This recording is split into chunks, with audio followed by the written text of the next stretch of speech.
Okay, well, we're recording. Good afternoon, everyone, and welcome to our Monday Proudly Pro-Life webcast. Today, you get all three of us. I'm Sally Zaleski, the Executive Office Manager for South Carolina Citizens for Life. We have Holly Gatling, as you've met her before, our Executive Director. And then he needs no introduction, but this is Wayne Cockfield. He is VP of Medical Ethics of the National Right to Life Committee. And we're coming to you today to talk to you about the importance of voting pro-life. And so without further ado, I'm gonna have Holly just kick this off and start us off because she's just so good at that. So thanks again for waiting for us, and here we go.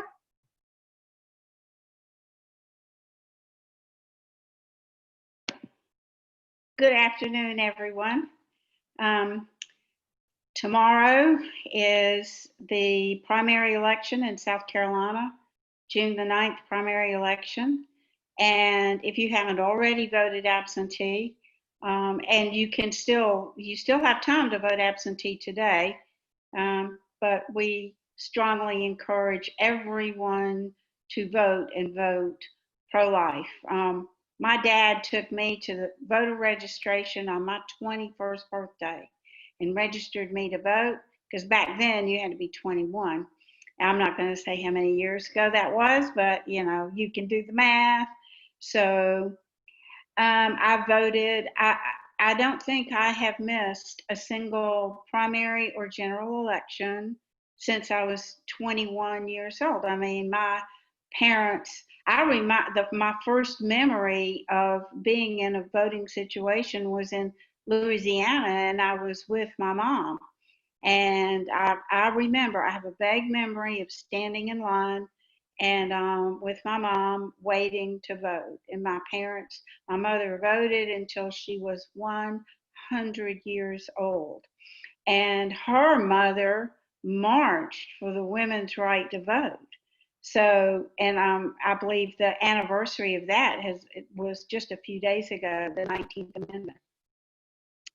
So, what I'd like us to do is, I'd like us to talk about the military experiences that our parents, or in my case, ancestors, made, the fighting that they did to keep our country free for people to vote. And that's why it's so important to vote, and to vote pro-life. If you don't vote pro-life, then we don't have pro-life lawmakers.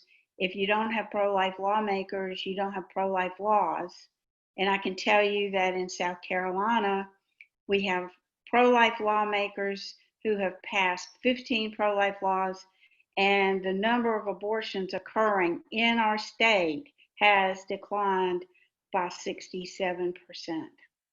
I want to show you a picture of my great-grandfather. I'm sorry, my fifth great-grandfather.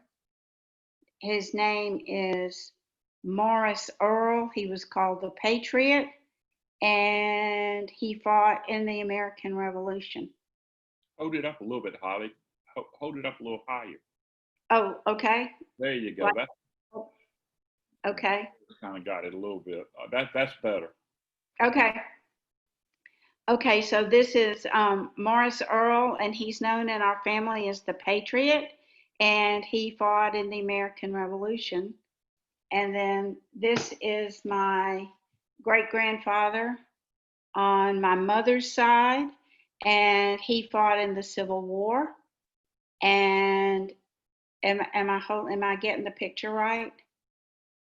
This is my great-grandfather, and his name is Gardner Landon Morrison. And he died after the war, but he died from pneumonia, and he died during the Depression after the Civil War. And it affected the whole country, and it affected New York as well, and that's where he lived. That's where my mother's from. But she liked to say she got to the South as fast as she could. So, Wayne, you go next. Okay, well, my family's been in South Carolina since the founding at Charleston in 1670. My ancestor was on the first ship. My ancestors have fought, I assume, in every war that we've had since 1670. I know Josiah Cockfield, who was my 7th or 8th great grandfather, or 5th, I'd have to look at the list to tell you the exact number, was one of the Swamp Foxes, Francis Marion's men. My father was in World War II. He was a medic. He was at the landing of Normandy. And he actually stayed in Europe to 1947 because he was in the medical service. And, you know, the people who were wounded couldn't just come back until they were able to come back. And so the medical care for wounded servicemen lasted a few years after World War II. They didn't have the ability to get, you know, more severely wounded people home when they were still sick. So, and I was in the Marine Corps, Vietnam, when I was 19 years old. So, you know, we've been around, but this country's seeing a lot of trouble right now. And it makes it all the more important to understand the importance of politics. You know, I vote pro-life. I'm not a party person. I don't consider myself a Democrat or a Republican. I vote pro-life. Now, the way it is right now, almost all pro-life candidates are Republican. I wish both sides were Republican, but why is it important to have pro-life office holders? Well, the system in Washington and at the state level works on seniority. And if the Republicans, the pro-life people, have the majority in Congress, then their senior people become the chairman of the committees. Why is that important? Because the chairman controls what is called up, what is debated, what is investigated. The perfect example was the confirmation of President Trump's Supreme Court nominee, Kavanaugh. The only reason, the reason he was confirmed in the Senate is because the pro-life Republicans were the majority in the Senate, and they had the chairmanship on the committees. If the Democrats, the pro-abortion Democrats, had been able to control the committees by having the chairmanship, Kavanaugh wouldn't even have been called. So it is extremely, on different levels, it's extremely important. But my main concern is for everyone to understand how important voting is. Pro-life voting saves lives. We're all part of the pro-life movement. You have the crisis pregnancy centers, which is kind of the last line to save lives, to help women so they will get help when they need it and have their healthy babies, and their babies hopefully would have long, healthy lives, happy lives. Well, South Carolina Citizens for Life is a political and an educational organization. We make speeches, we do talks, we educate young people, but we also work in the different levels of legislatures, from literally the local level, state level, national level, international level, to not only pass pro-life legislation, but to stop pro-death, evil legislation that will kill innocent lives. So voting is extremely important. And I hope everybody goes tomorrow. Do not think your vote doesn't count. Every vote counts.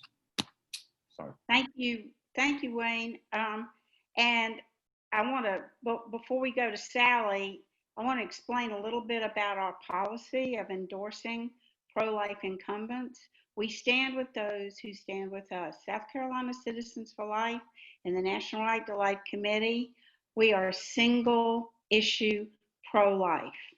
And so if you've got an incumbent lawmaker seeking re-election, and this lawmaker has a pro-life voting record, a pro-life survey, takes leadership positions like Senator Graham, who is endorsed for re-election. He is the chairman of the Senate Judiciary Committee, and he's the reason that we were able to get Justice Kavanaugh on the Supreme Court. And so we stand with those who stand with us. If we didn't have that policy, then we wouldn't be single issue pro-life. So Sally, let me turn it over to you now. Okay, well, my story, is going to mirror a little bit about what Holly and Wayne have shared, but I'm going to jump forward a decade. And my dad, he was a Korean War veteran. He was wounded in Korea. And I'll show you some pictures of him in just a minute. Actually, you know what? I'm going to bring those up. I'll show you some pictures now while I can. So first of all, this particular picture, that's me.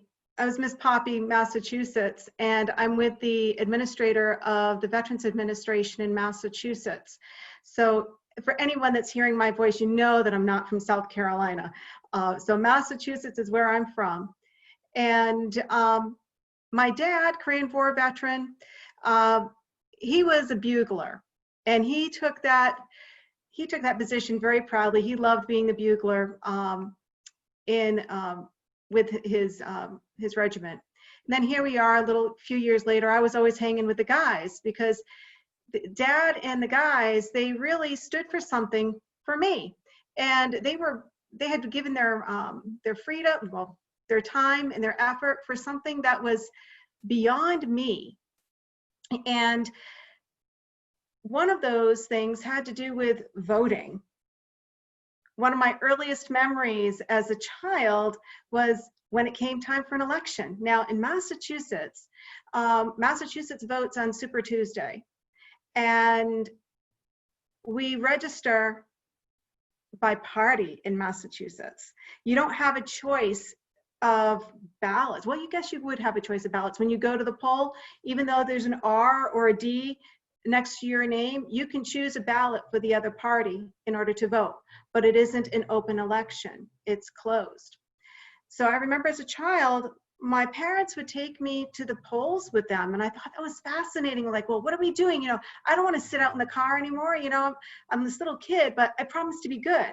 So in we went, and there were the booths set up and the curtain, and I remember my parents casting their vote, and there was a little handle that they would pull, and let's not talk about the hanging chads now, but there were none, I don't think. But I found that fascinating. I couldn't wait to be a part of that. When I was in high school, but at that point, my dad was out, and he was on the circuit with the American Legion. And again, how I ended up becoming Miss Poppy was because my dad was a combat wounded veteran. He's Army, 1st Cav, 5th Regiment, Company C Heavy Mortar. He was on the front lines, folks. He saw a lot. So he fought in order to help liberate the South Koreans from the communist regime of the North Koreans and Chinese. So they gave up a lot in order to help others have that freedom. And seeing that here in this country, our freedoms come with a price, but we have to go to the voting booth. We have to go to the polls. We have to cast our votes, and we have to vote pro-life, because without pro-life candidates and without pro-life legislators, no other right we have is going to make a difference, because our military folks are going to be left without the support they need. And I saw that from my dad. I saw that with his buddies. And for this generation, so many say, well, you know what, my vote's really not going to count. But as Wayne said, your vote really does count, and it's a great honor to be able to go to the polls and cast your vote. It's an exciting time. So at least I look forward to it every time, and I can't wait for tomorrow. Thanks, Sally.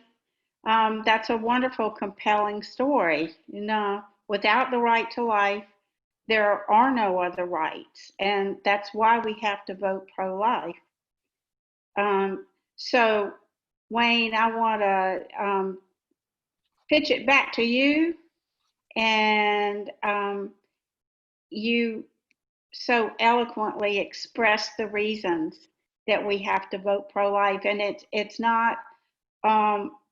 We are a nonpartisan organization, and it is unfortunate that the Democratic Party has a platform that is pro-abortion. I mean, and so one of the things, if you're going to vote in the Democratic primary, do your best to find a pro-life candidate to vote for. That's easier said than done in today's world. I will tell you one thing that I've always thought about. The Bible says, render unto Caesar what is Caesar's. We live in a democracy. One of the things in our form of government that is Caesar's is the vote. We elect our Caesars. We render unto Caesar what is Caesar's, our vote. It's very important to vote. I cannot overemphasize that. And let me tell you something else. It's not just important to vote pro-life for president, for senator, or for your state senators or representatives.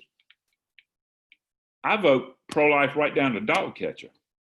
And I'll give you a perfect example.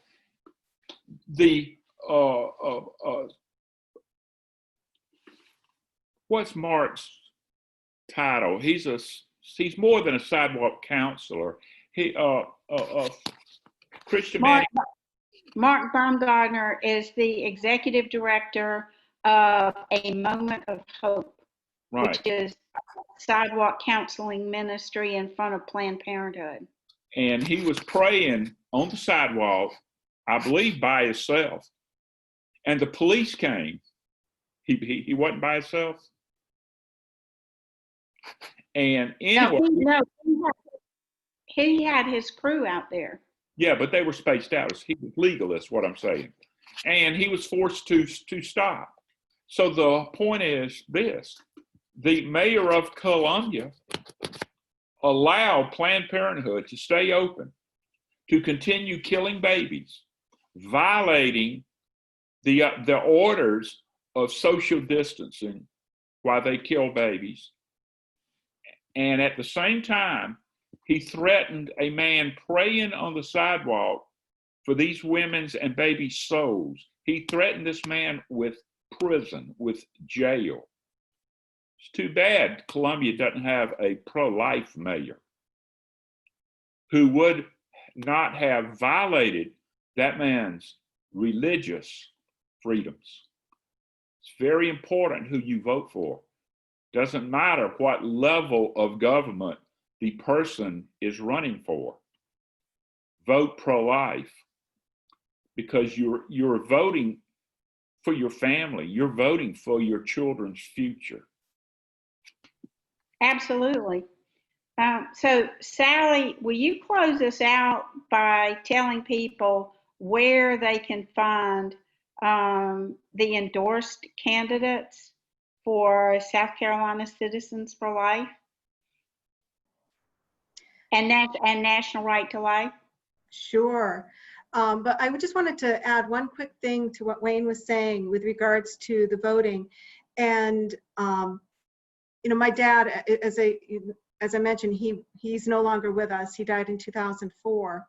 And leading up to that, he had been classified 100% disabled by the time he died. And he spent a lot of time in and out of the hospital.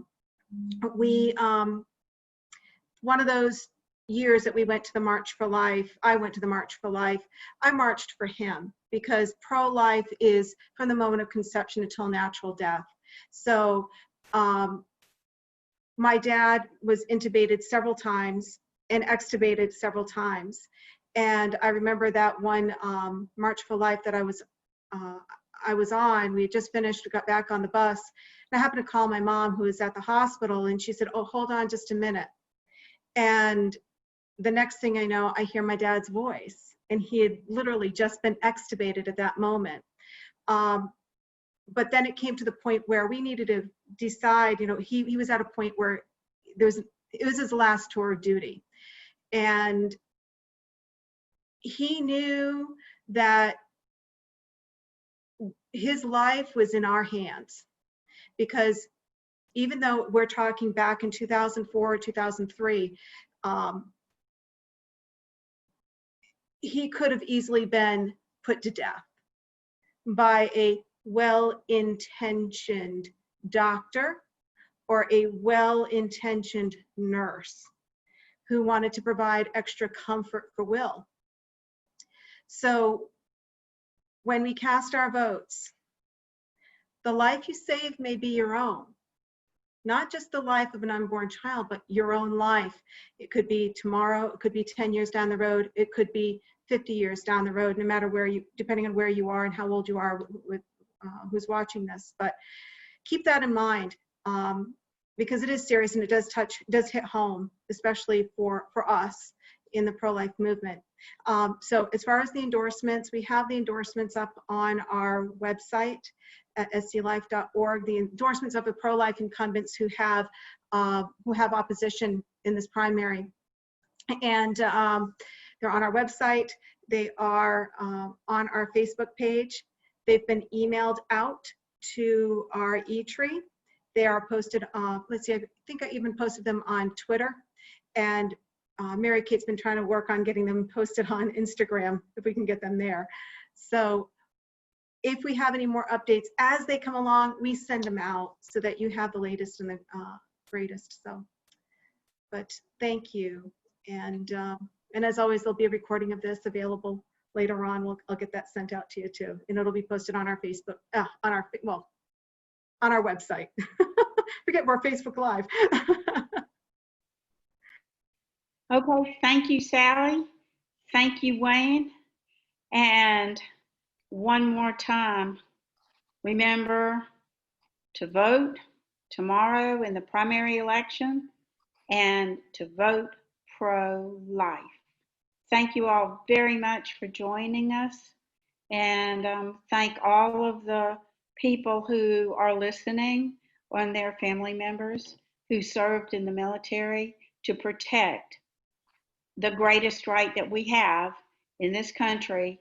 That's the right to vote, and that protects our right to freedom of speech, freedom of religion, and our freedom to do what we do in the pro-life movement. Thank you very much. God bless.